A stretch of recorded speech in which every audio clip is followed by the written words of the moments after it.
gladiator graveyard from Ephesus is the only one with a significant number of individuals buried there. Archaeologists recovered the remains of at least 68 gladiators. There have been more than 5,000 bones analyzed for the study. We found in the cross-section of the bone very high bone mineral density, which indicated intense training and high-quality diet to build up strong muscles and strong bones. This diet gave the gladiators the nickname Hordeari, which means beans and barley muncher. We know different food sources give different amounts of strontium in the bones. High strontium levels in vegetarians, low strontium levels in carnivores. If there is low strontium in the sample, the flame will stay blue. If there is high strontium levels, it will change from blue to red. The gladiators were predominantly vegetarian. This is fun. This was a recent publication. This was came out about 3 or 4 months ago. Epiphysis, what is that? That's someplace in the Mediterranean. Turkey? Turkey, okay.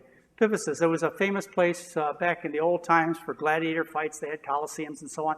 And as a result, they had lots of gladiators. And well, what they were doing, what these archaeologists did is they were digging things up, as archaeologists do, and they found a grave site about 200 square feet. And in that grave site, they found 60 gladiators.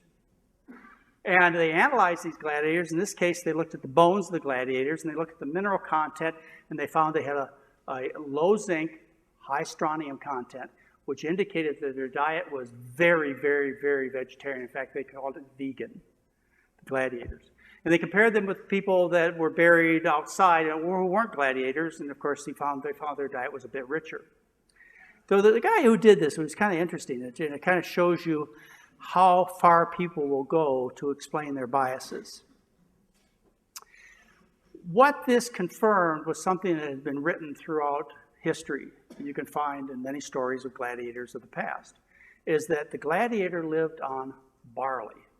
In fact, they called the gladiator the barley men. Now think about it for a minute. Your job is to fight and kill or you die. So are you going to make the effort to be as efficient as possible? Of course you are.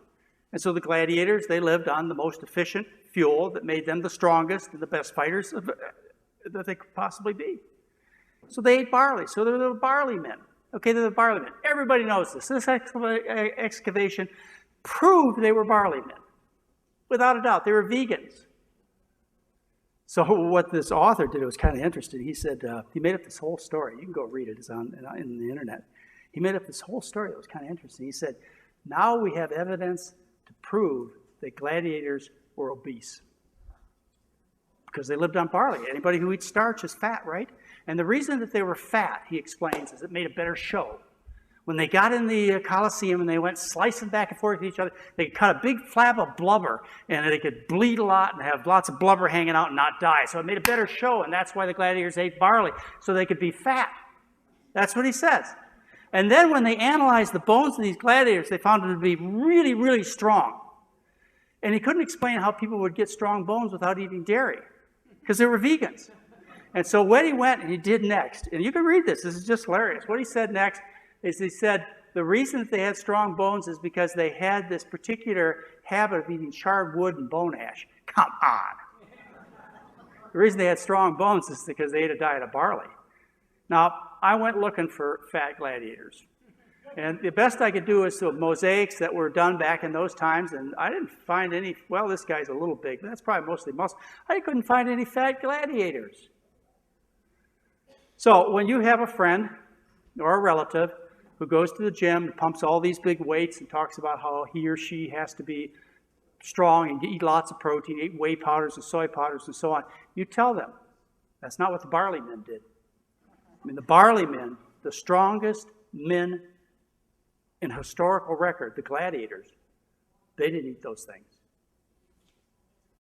This is Sparta!